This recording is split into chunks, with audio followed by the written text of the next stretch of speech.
Ladies and gentlemen, welcome to The Shift. I'm Surrey Amazing. I'm joined by my brother Ace the Outsider, our lovely new co-host Ashley, and we're joined by our lovely guest, Chassidy, a.k.a. Cee-Concrete slam poet. How you doing today? I'm feeling good. I'm doing good. And yourself?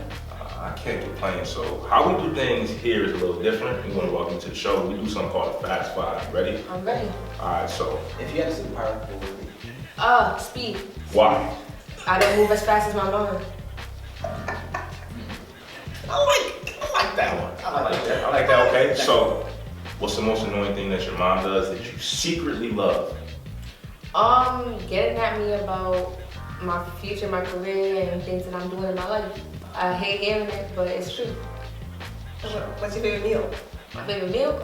Jerk chicken, rice and peas. I love my Jamaican meals. Yeah. And last one, would you want to come back to the show? Of course. Even if you break a leg? Even if I break a leg, it's worth breaking a leg. I'll come back. That's love right there. That's love right there. So, tell us about yourself. Tell us, you do slam poetry. Tell us about your journey and how everything started. How everything started was basically I started writing a little after college, just based on my experience and just the people that I met. And then from there on out, I came out to Buffalo to just meet up with family, get a little more closure with my relatives, everything. I just needed to spend more time with them. So then after that, I just started writing. And then I just went to this venue one day. They had an open mic. I was like, okay, I want to go out. Went there on my own, performed, and I loved it. I've been doing it ever since. Excellent. What type of poetry do you prefer to do? Is it more personal? Are you there for the performance piece of it, or kind of? I feel like it's more of it's personal, but a lot of people can relate, and it's all about perspective as well. Because what I might take it in as other people see is different. So I feel like my poems is just made for everyone, to be honest, because anyone and everyone can relate off of anything that I write. Because it's for the general audience, it's not for someone in specific. And even if it was, I still feel like that person can relate in some sort of way. So what venues have you performed in, and which one would be your favorite? I performed at the Gypsy Parlor, Empty, Coffee Cup. I performed at the Foundry. I performed at different spots around the area. My by far favorite was, and I performed at Shakes Theater.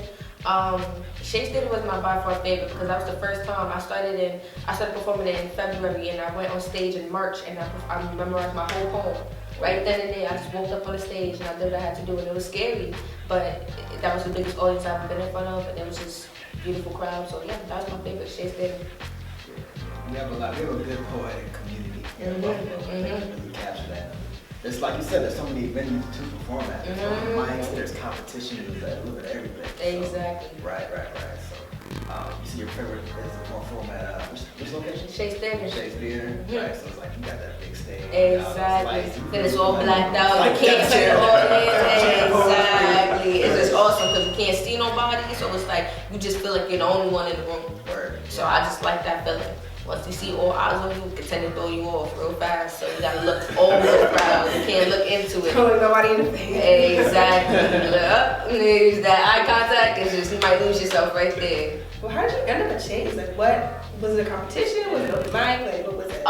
Wait, I'm sorry. Repeat that. How did you end up at Chase? Like, It was basically I had performed at Gypsy Parlor. Went up there, performed by myself. And I got pulled out the crowd, and this woman was just like, I work for this program, BCAT, the other location. She was like, I want you to come in, and that's when I started working with them. And they taught me a lot about performing, about my art, about my poetry, what I can do, how I can make everything into art, everything around me.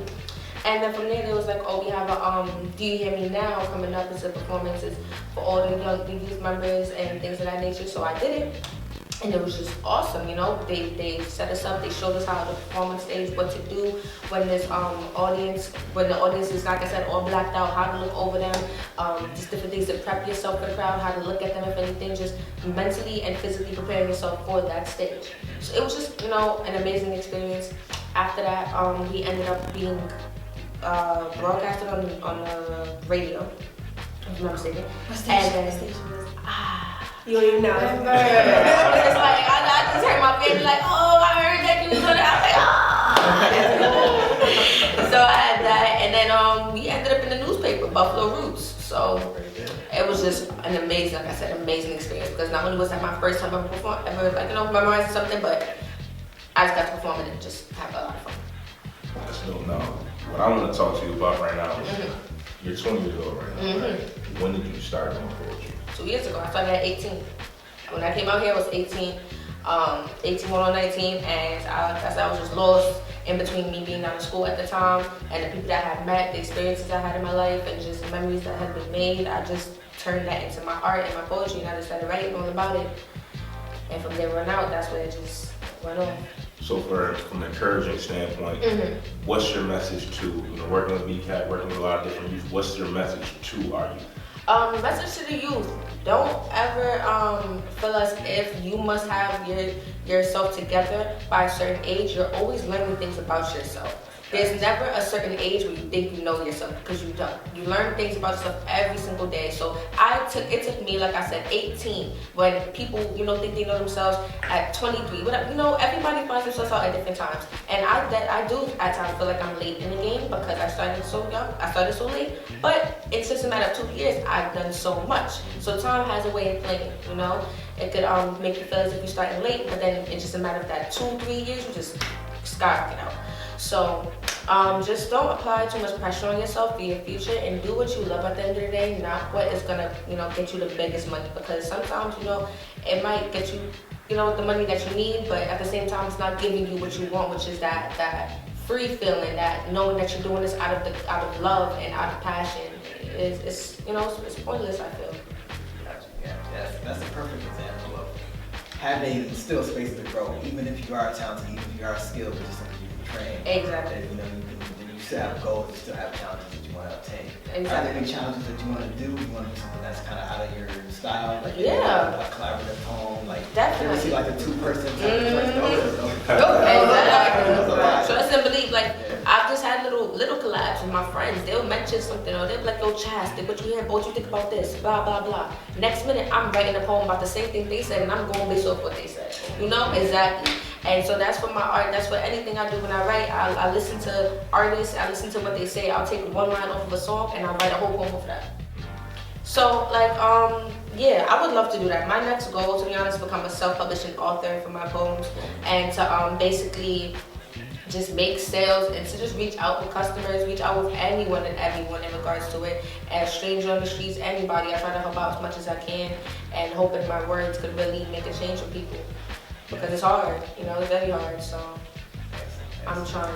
Do you have a specific philanthropy in mind that you would want to, I guess, be the leader of, or create in terms of poetry and how it might influence youth, or anything in that realm, philanthropy in general? Because you said you want to help people, so. I want to, I've watched a lot of artists include poetry and rap in a sense, music and poems. So I want to become that as well, where it's I don't want to be put in one spot, one bubble. People say, "Oh, you should be a rapper, oh, you should be a poet." No, I want to be an artist. I'm everything. I can do everything in just that one bubble, So I just want to show a lot of people that you don't have to, it's not a black or white, it's gray between. You don't have to be either or, it could be anything you want, you understand, in the music, in the art industry, anything.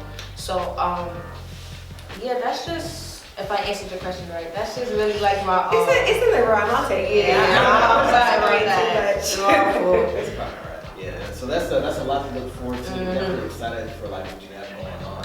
Definitely. Now for that publishing. Yes, it's gonna be. I'm working on it. I had some setbacks, but it's not gonna pull me all the way back, like I said, because things happen in life that's out of your control, so you just try to make do with what happens and work around it, but never lose sight of that goal that you have.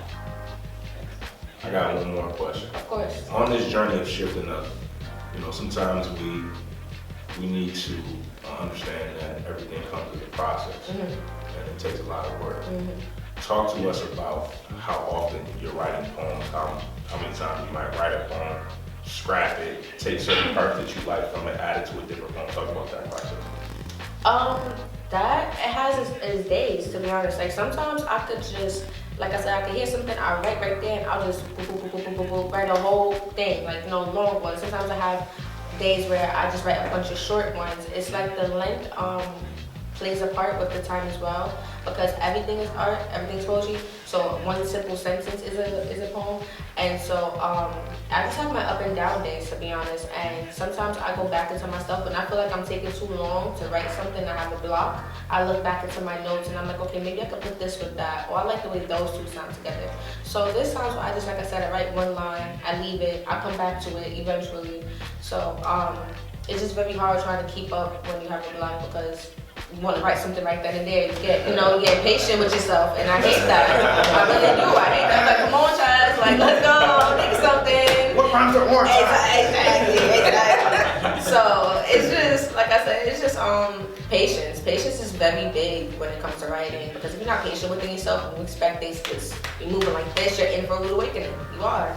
And I've had to be in for a rude awakening, so that's how I learned. Everybody learns in their own way. So I just like to be patient with myself, like I said, for my art and my writing. Excellent, excellent. We're looking forward to it. Thank you for being on the shift with us. You doing the shift up real quick.